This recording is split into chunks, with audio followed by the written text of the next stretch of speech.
Hala totoo nga, Erica meron na pala itong boyfriend at mayamang foreigner. Bago ko ipagpatuloy ang reaction video na ito hiling ko lang natapusin ang panunood nito para malaman ang nilalaman nito at kung bago ka pa lang sa munting channel na ito paki-subscribe naman maraming salamat.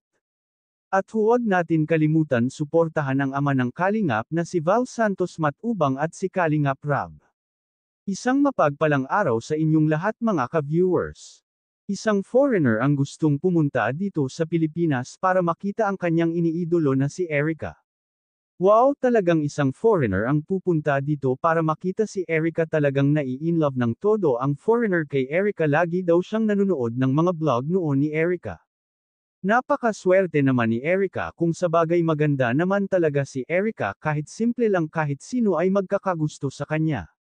Isa na dyan si Edo na nagkagusto kay Erica kaso lang hindi natuloy ang panliligaw ni Edo sa hindi malaman na dahilan.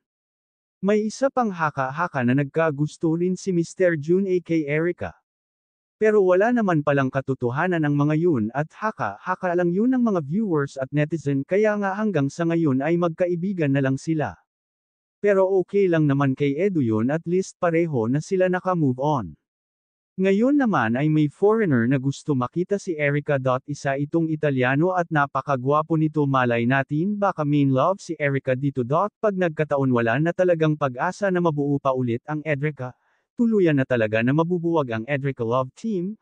Marami pa naman viewers ang umaasa na magbabalik ang Edrica Love Team kaya nga lagi nilang pinaglalaban si Erica sa mga basher. Hanggang dito na lang ang update ko mga Kalingap, maraming salamat at God bless sa inyong lahat.